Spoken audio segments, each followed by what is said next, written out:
Hello, Hi, welcome to Cinexcess. I'm Rob, I'm Kelly. as you can tell by the names over here. And in this episode, we're going to be talking about Alfred Hitchcock's 1948 film Rope. One of my all time favorite films.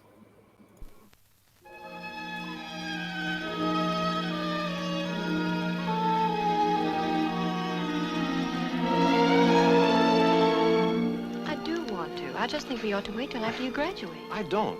It's only a month. Janet, a month. Please. It's all right. I personally consider us engaged as of now. Congratulations. David, no. Look, you can say yes in a taxi. I have a 2:30 appointment I'm and you're... staying right here. Oh, afraid you'll say yes? I'll see you tonight at Brandon's party. Okay. You can say yes there just as well as in a taxi. Goodbye, darling. Bye.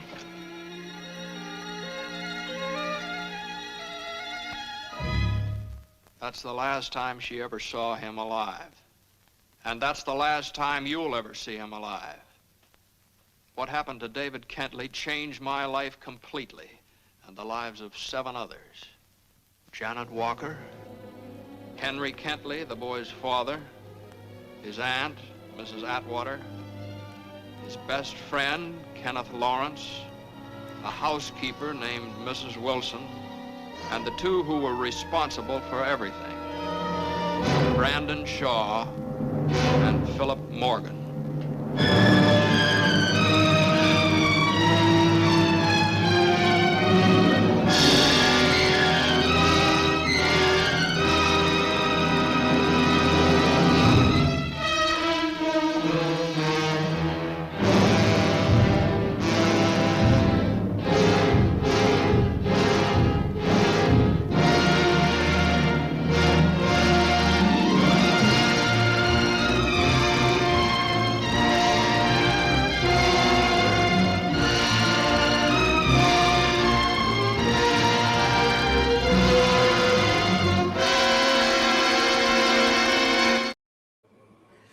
Yeah, there's the trailer, which is where you will see most of David is in that. I hmm don't even know if we see his face at all in the actual movie. You do for probably about 30 Oh, seconds. you're right. Yep. Yeah. Um, But Yeah, so Rope stars Jimmy Stewart, obviously, John Dahl, Farley Granger, and Joan Chandler. hmm It's based on the play by Patrick Hamilton, who, interestingly enough, also wrote Gaslight, which is where that term comes from that you hear so often these days. And the treatment was done by Hugh Crone, who Hitch worked with in Shadow of a Doubt and Lifeboat, and then ultimately the screenplay was by Arthur Laurent, not to be confused with Dick Laurent, who is dead. Um, wasn't Hugh Crone and Cocoon and Cocoon, he quite a bit of acting, right? yeah, And he lots of was acting. married to Jessica Tandy. Yeah, he was actually. Yep. Um, and it's loosely based on the Leopold and Loeb case, which shocked America when 2 rich kids, and I believe they were from Chicago, although hmm Rope was set in New York. They murdered a classmate just to see if they could get away with it. hmm And yeah, so why don't you? That's kind of the behind the scenes setup. What you want to talk about the kind of the setup of the film? Sure. Okay, so like I said um, before, it's one of my all time favorites. Um, and this story is about 2 prep school classmates, and um, uh, Brandon and Philip. I'm Philip. sorry, Brandon and Philip, and they do share an apartment. So it's implied that they're lovers, and although at that time nobody said that, so they feel like they are intellectually superior to people, and they got this notion from their prep school mentor Rupert. Call, Rupert Cadell, and he's played by James Stewart. So what they feel is that since they're intellectually superior to everybody, only those people who are so superior should decide who can live and die. It's kind of like their own sick natural selection. They decide who's taking up too many resources and who should go. And they also wanted to see the thrill of taking a life. And they felt that their friend David, who's also a prep school buddy, wasn't worth living. So the opening scene of the film is Brandon and Philip strangling David. And everything unfolds from there. They're so cocky. Brandon is the dominant one in that friendship relationship. And he's so cocky that he wants to throw a party as kind of under the guise of Philip going away, and he's going to play the And you're gonna have town hall. David's dad come and look at some first edition books. So and, they're having this party for David's dad. Yeah. So, and it's not a spoiler because right at the beginning you see David murdered, and they put his body in this buffet chest. Yeah, where they're gonna serve all the food for the party, and they have his fiance there. His parents are supposed to come, but his mother doesn't.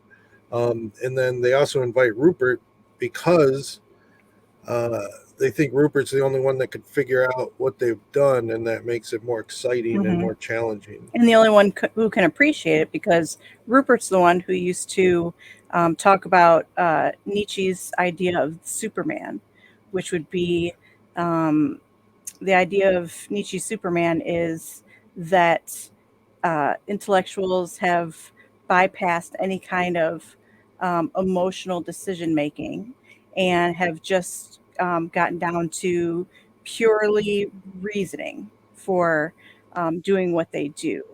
And although I don't think that they realize, Brandon and Philip, that they may think that they're reasoning and this all out, but it's still, they get an excitement, or at least Brandon does. Philip is distraught from the beginning, but Brandon gets this excitement and this thrill of having David's family and fiance and best friend come over and serving food off of his casket, basically, because he's dead in the buffet.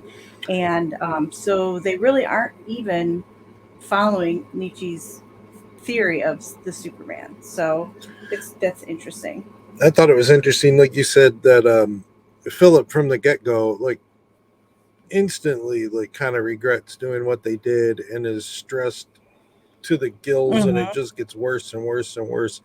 And Brandon is completely in his element. He's just having the time of his life, knowing that there's this dead body there, and talking to his fiance and telling her, the guy that she dumped for David, that, she might be available again real soon, kind of stuff, and just really just having fun. And it really shows that he doesn't show anything, no remorse, no nervousness at all until Rupert shows up. He's definitely a guy who he's so cocky that he invites Rupert there, but I love the fact that there's no way he knew he was going to be as nervous as he was when Rupert's actually there. Like, he starts to kind of stutter, and Rupert's like, that's kind of weird. But I mean, from the get-go, he's like, it's almost like nervous excitement, but also, like, you can tell how much Rupert's opinion means to him, which also shows to the fact that, it was Rupert's ramblings about that makes murder. Rupert responsible in some way. But that is the weird kind of twists that I think that if Brandon were left to be free of any kind of consequence, he'd definitely be the kind of person who would be a serial killer. He would take out all of his people. Yeah, but the question does remain: would he have even thought about it if Rupert hadn't planted those seeds? That is a good question, and I think that in the beginning, in that trailer, where Jimmy Stewart says it's changed my life forever, I think is taking some responsibility as that character as to what he said. And he does say later on in the film, after he finds out that the boys killed David, he does say, "You've taken my words and you've thrown them back in my Yeah. face." No, he is devastated to find Mm-hmm. out really what they've done, which Mm-hmm. is also contrasted with earlier. Somebody mentions like his ideas about murder, Mm-hmm. and Brandon he brings it up. he and Rupert really goes to town. He just doubles down on it Mm-hmm. and tries to convince like I can't remember her name, but the lady that Miss he's talking, Atwater. Miss Atwater. It's That David's aunt. She came along with okay, David's father I didn't catch because that was his aunt. I hmm didn't know well, that. it's his sister-in-law. It's his wife's sister, Okay, Miss Atwater, and she came along with David's father, Mister uh, what's his name, Mister Kentley, and she came along with him because um, it's implied that Mrs. Kentley, David's mom, is a warrior, and she's at home sick with a cold, and so Miss Atwater's in town and she wants to go to the parties and go to the theater, and she's kind of a little bit of a comic relief. Of Mhm. course, in almost all of Hitchcock's films that I like best, there's some comic relief. Yeah. Her and Miss Wilson, the maid, who I love, she's so great, um, played by Edith Evanson. So So he has a conversation like when Brandon brings it up. Um, you said her name was Miss Atwater. the aunt, yeah, Yeah. Miss So Atwater. she's like, surely you can't mean this, and it gives Rupert really a chance to double down on his ideas, and he's trying to convince her that murder is a good thing Mhm. because she wouldn't have to wait in line for her theater tickets and all this, just really trying to like, Mhm. and Miss Atwater and Joan, David's fiance, are really kind of appalled by Rupert's behavior. Really, Mhm. he really has zero remorse for any of his words Mhm. until, like you said, when his words are thrown back at him, and he Mhm. really, really seems like, whoa, Yeah. he's got that Mick Jagger, "What have we wrought?" look on his face. Well, he goes so far that he makes Janet and Mr. Kingsley um, upset. And Mr. Kingsley gets up. He's already worried about his son David. His son, let's backtrack for a second. His son David was expected to come to this party. Um, and to see Philip off for his big piano recital at City Hall. David is expected to be there. He was expected to meet his fiance Janet, his dad, and his mom and or aunt. And um, this is where a lot of Brandon's kind of cockiness and um, kind of like twisted ideas come in, because Brandon invites Janet, but he also invites Kenneth. Kenneth is Janet's ex um, boyfriend and David, the victim's best friend. Well, Janet and Kenneth broke up, and then Janet went with David. And so And that ended the friendship between yep, it ended the Kenneth and David. friendship between and you only hear bits and pieces of this, and this is just like a little background. But Brandon, the the alpha murderer, uses it to his advantage, and he kind of jokes with Janet and Kenneth and says, "Oh, maybe you guys can get back together." And oh, here you go, Kenneth, take this drink to Janet. And um, he really uses these things like serving dinner off of the buffet, and kind of getting Janet and Kenneth to cozy up. He uses these things as just more of a kick in the face of morality. And Yeah. it's really getting Philip down. Philip is not happy. Yeah, it is interesting. Like you described Brandon as the alpha murderer, and it's interesting that he's actually not the one that actually Mm. murders him. It's Mhm. Philip. Like, I mean, he definitely has the dominant personality, but Mhm. it's Philip that literally pulls the strings. Mhm. Yeah, we open on Philip tightening the rope around the neck, and Brandon, who's supposed to be the leader, is just holding him there. Yep. A couple of things I think are interesting from sort of a technical standpoint in this film. Like, number one, this was Hitchcock's first color film, which was interesting. And because it was based on a play, Hitch wanted to keep some of that feeling of a play.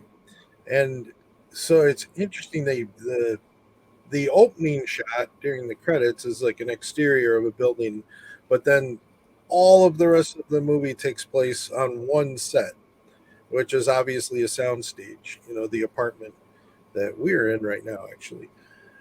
And so one of the things that's really interesting is Hitch wanted this to feel like a play. So it's comprised of a series of long shots, which are about 8 to 10 minutes long, because at the time, that's the capacity of the cameras. They could only go like that long. So he would try to disguise the cuts by mostly having Brandon walk in front of the camera, things go black, and then he moves away. It works pretty well. There's a couple of times where it's not quite as smooth as it should be. Um, but and also, in order to do this, the size of this camera is like, it's Humongous. huge. Like, not at all what you picture in your head when you think of a movie camera. This is like a bus. The thing is Mhm. huge. So the prop masters and all those people would have to actually move the furniture around and then put things back As they were filming, as they were saying their lines. and they did some cool things. They had like some special carpet and things that really killed noise so that you wouldn't hear these things happening while this was being filmed. But it is interesting that the first take, this is really the first time because they rehearsed before they filmed. Like, Jimmy Stewart actually complained that he felt that the camera got more rehearsal than the actors actually did. Um, but they went through, got the shot, and it was like perfect. And then when Hitch watched it, there was like an electrician standing in the shot, and so it ruined it. Like, it's so complex to get these long 8-9 minute takes, and then ruined by a guy standing where he's not supposed to be. They also had some interesting things, like it's almost shot. It feels like a play. Like, it really almost feels like it just is happening in real time. But you can see like the skylight behind us. It starts out during the day in broad daylight, and as the evening progresses, they would have to like change the sky too in the background. So they would close up on this while these guys were moving all this stuff, and the sun would go down, the clouds move, and because this was Hitch's first foray into color, that wasn't done right. So the last three, I think it was the last three reels, looked like garbage because the sun was too orange and everything, and obviously, you couldn't digitally correct that. Yeah, all the colors were blown out. They had to get everybody back on the stage and like refilm these three things, and it does lead to some interesting. I don't know. I'm a fan of that, like constraints on someone, and you have to figure out how to do a thing within these constraints, because Hitchcock, as you know, like uses editing to build tension. The way, like, things are shot out. I mean, famously, Psycho, the shower scene has what, like 78 cuts in just a few seconds. Like, this is, he definitely thinks like an editor. And in this, he just kind of has to shoot it almost like a play, and he still manages to build the tension. But it's interesting that he doesn't have that tool in his toolbox that he usually relies on. But he does do some really cool shots. Like he does break up. Like he'll have a shot of when Brandon puts the rope in the kitchen. You can see like through this doorway, and then It's a another swinging doorway, door. and then there's a door, and the swinging door Mhm. breaks up the shots, and you see him like I don't know. It really that is I love that shot. almost editing, but it's not editing. It's done right in front of you. But it's Mhm. I was really like impressed by that. And that's a little uh, another one of Brandon's kind of um, as Philip said, cat and mouse games later is that he uses the rope that they used to strangle David to tie up first edition books to give to David's father, which is so sick. But it's Brandon's rush that he's getting from just Yeah, feeling superior and thinking that he can get away it with is it. something I kept thinking about. I saw this movie when I was much younger, um, and then seeing it older, I don't know, more life experience, and I kept thinking about David's father and his reaction to all of what his reaction to all of this is going to be when he finds out that not only is this guy who's here like, hey, you want these books and here to use this rope, like he this guy is being so friendly to him, and he killed his son Mm-hmm. and sent him home with a murder weapon and fed him off of his cask. It's just like I just can't Mm-mm. imagine No. when it all comes crashing down, like how David's father would react to that evening. I No. mean, it makes it almost infinitely worse than just killing him. It's like so Mm. insulting, No. and to find out that they did it because the way that David's described. I mean, he seems like a really bright guy with a good future, and Mm-hmm. it's just the audacity of Brandon who thinking he's inferior. He's Mm-hmm. not inferior. He comes from the same stock. He comes from a wealthy family. He's intellectual. He's achieved probably more than Brandon has at that point. Mm-hmm. Yeah, So both of them together. And yeah, then it's his name, Cedric Hardwick is plays David's father. He does such a great job. You can see the progression of his worry and his he's preoccupied, and it gets worse and worse throughout the film. And I just love the little subtleties of things like that in Hitchcock's films, like um, that he does become totally preoccupied with where David is. yeah. Then she ends And up leaving kind of mhm, earlier because David hasn't shown up. right. And then little by little, you can just some of the shots that are taken of Rupert, which is played by Jimmy Stewart. He um, is like side eyeing some things. Like he sees the worry in Mr. Kentley. He notices um, that Brandon is pushing Janet and Kenneth together, and he's starting to wonder things. And what did they do with Kenneth, or what did they do with David? Did they kidnap him? Did they really not invite him? He knows that there's something off and there's something malicious going on. Um, so that's where he is. That's what he's trying to figure out. But these things are just so, and that's another thing. Speaking of Jimmy Stewart, another subtlety is um, Mrs. Wilson, the housekeeper, which we haven't talked enough about. She's wonderful and she's so funny. Yeah, she's great. Yeah, she's got a little crush on uh, Rupert, and I did actually. A little quick side note. Um, that actress, I can't remember what her name was. She Edith Evanson. she didn't really get along with the rest of the cast because they all treated her like she Oh, was a maid. They would order her to go get them drinks and just like really just yeah, she did not have fun on the set. Like I wonder because her and Rupert were friendly on stage. I wonder if he was the only one that didn't treat her that way.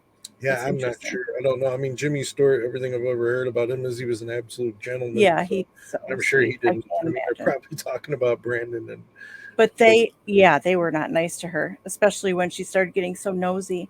But so anyway, she had mentioned that she came upon David, I'm sorry, Brandon and Philip talking about, you know, courage, and and Brandon was saying other people don't have the courage to do what we have done.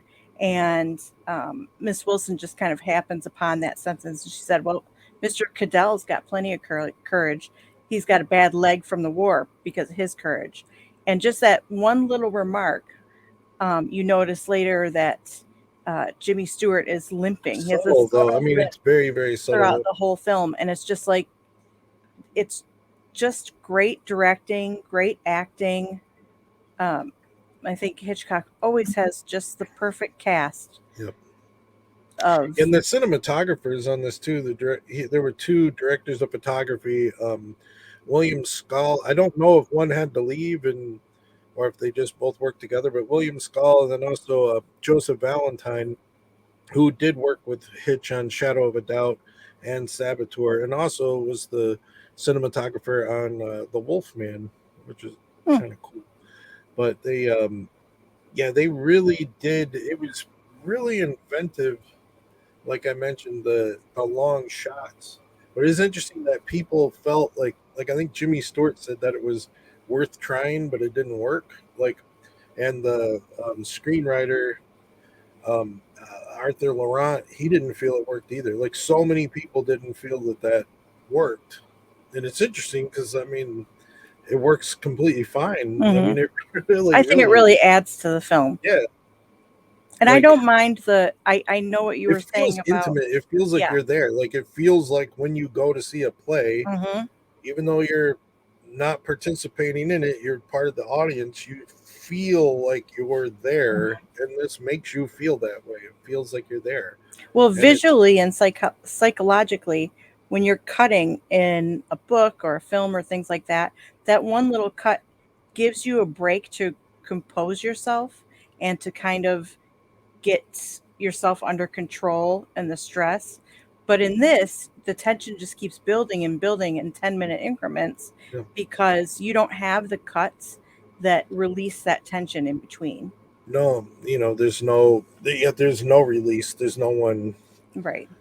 Cut to like champagne bottle pop, like a noise. There's nothing that breaks the tension. No. And it really shows, I don't know, the genius of Hitchcock that he doesn't, like I said, he's not relying on the tools he knows how to use.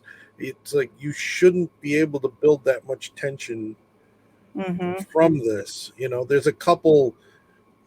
I mean, the tension builds and builds, but there's a couple like close calls where they almost open the box that David's body's in, but it's not even. It doesn't just rely on that kind of like trickery to make you more tense. It's tense. It gets you like, especially the way I always forget is his name, Philip or Patrick.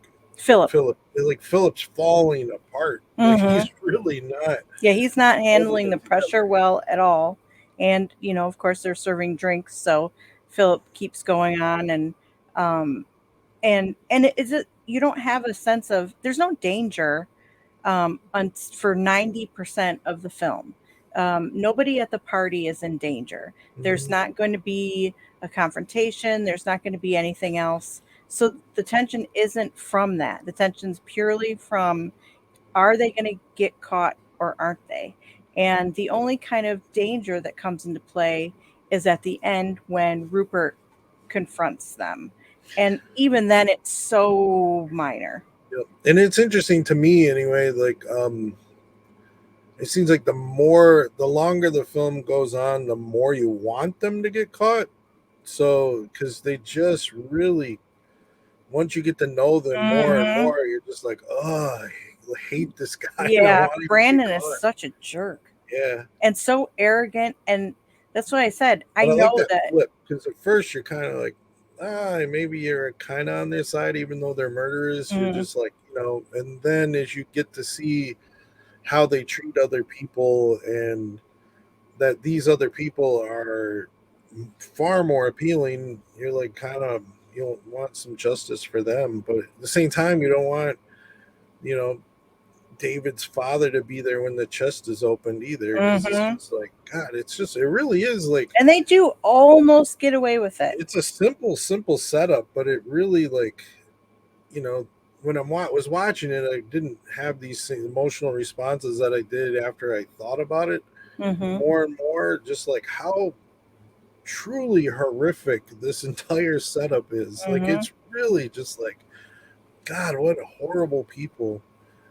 Yep. And I like the way that um, the background and the sunniness changes as the night goes on. So, it's all like fun and games in the beginning, but then it gets so much more serious and so much more upsetting, especially when his father and Janet are wondering where he is. And that And brings darkness the into way the he tries to manipulate Janet, and just Kenneth. like, Yeah.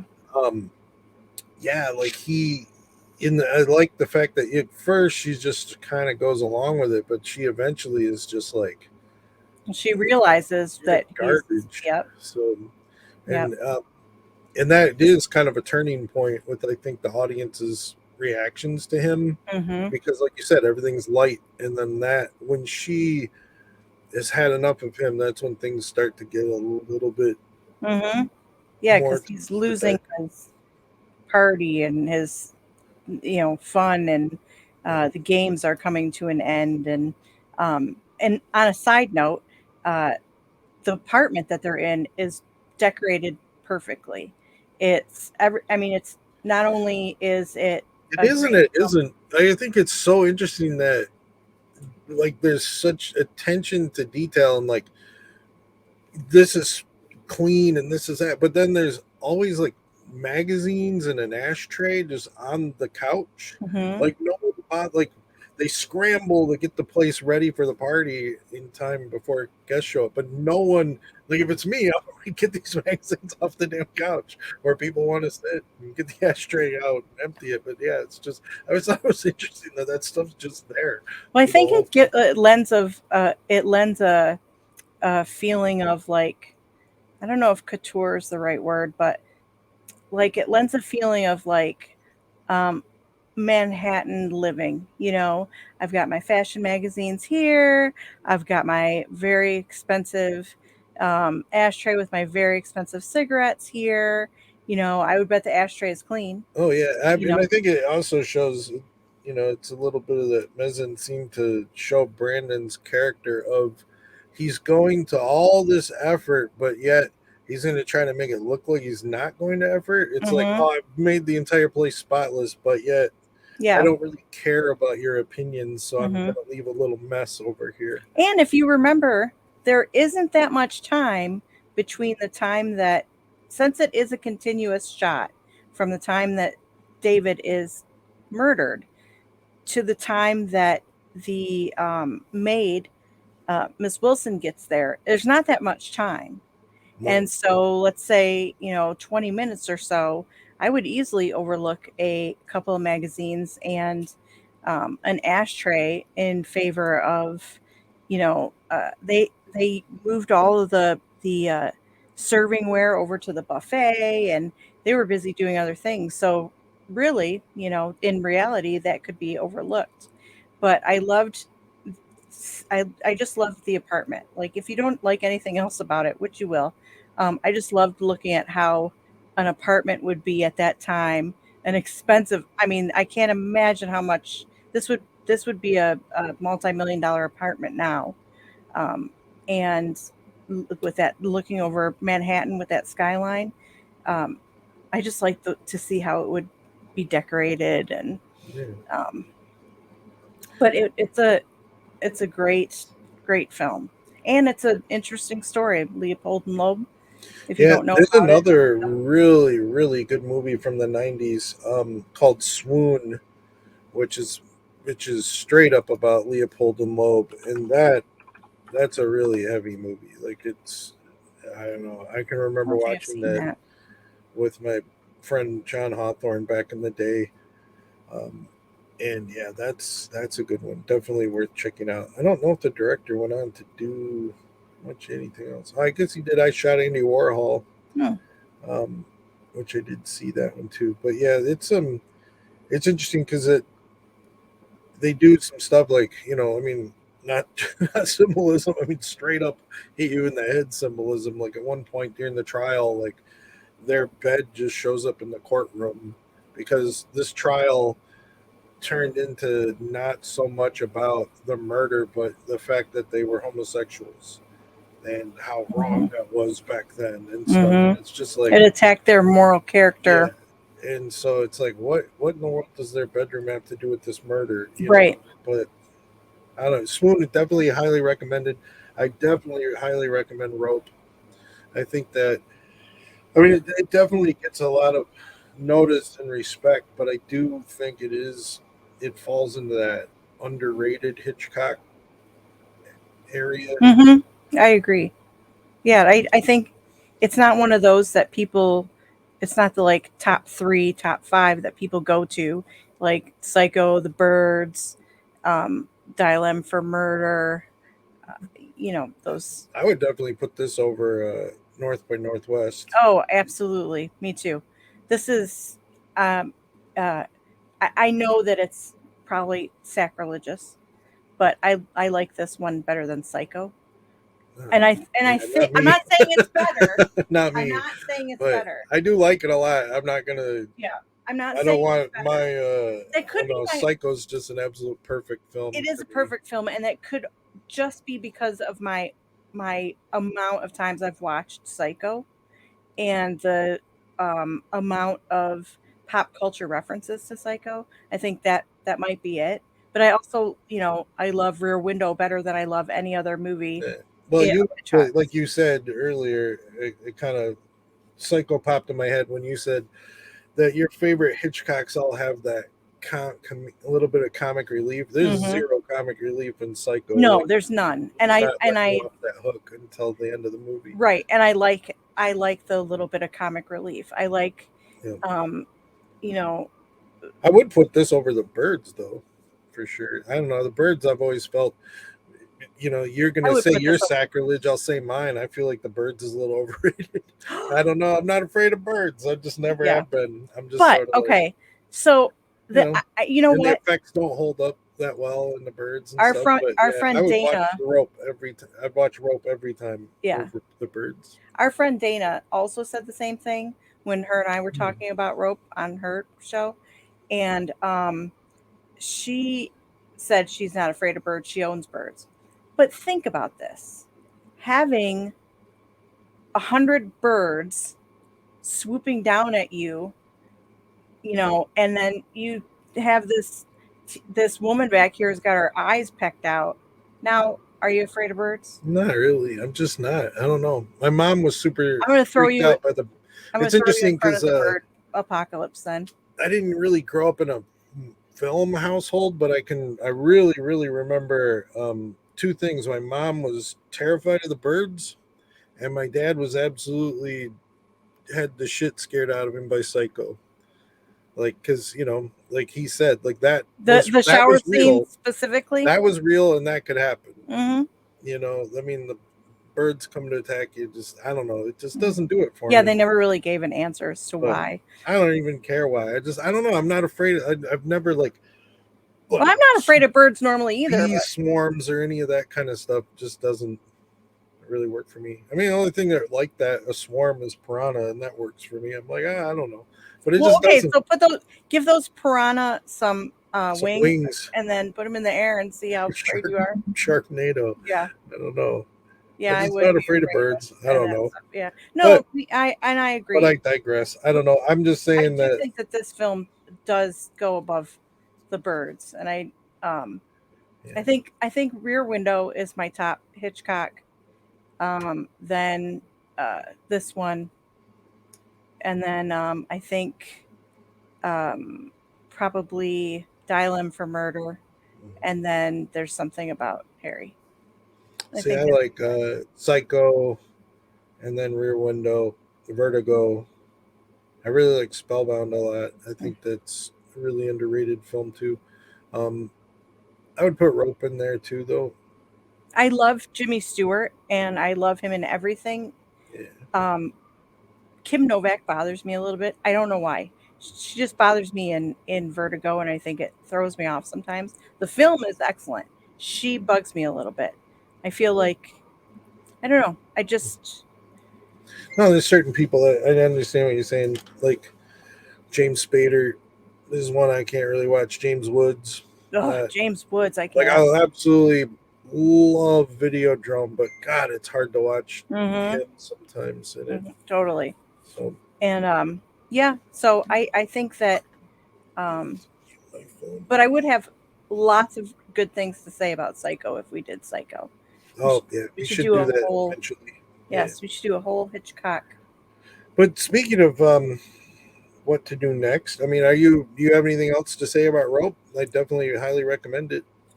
I highly recommend it. And unfortunately, I would also recommend that you go see anything that John Dahl and Joan Chandler did. Unfortunately, um, John Dahl, who played Brandon, and Joan, who played Janet, um, they both died early. So there's not a whole lot out there that is to be seen. But Farley Granger is so great. He's in another movie, Strangers on a Train by Hitchcock. I highly recommend that. Um, Not only, I mean, he's a great actor. He's handsome. He's a definitely a leading man type guy. So I definitely think that you should check him out. And I think that that's about it. Oh, and I do want to say that I appreciated the fact that they casted two um, gay men to be the heads to represent Leopold and Loeb, and to have this very subtle relationship between these two men. So I can appreciate Hitchcock for um, kind of casting correctly, you know. So Yeah. Well, so next, I'm not sure quite what is on our radar. We need to figure that out. But I would mhm, also invite anyone watching to either leave comments or to shoot us an email the old fashioned way. mhm. I can be reached at, strangely enough, Rob at Cinexcess.com, and Kelly can be reached at Kelly at Cinexcess.com. It's a shock. You can also find us on um, Instagram and Facebook. And if you have any ideas or movies that you'd like us to Yeah, cover, exactly. please let us know. Um, Comments and requests would be great because we're always looking for new things to watch. We've seen a ton, but as we go on, we realize there's a lot more to be seen too. Yep. So, um, yeah, So I would definitely appreciate any kind of input. absolutely. So I guess with that, we're out of here. And I definitely recommend Rope. Check Hmm. it out when you can. And everybody, thanks for listening, tuning in. And those people on YouTube, thanks for watching. Hmm. And we will see you on the next episode. Take care.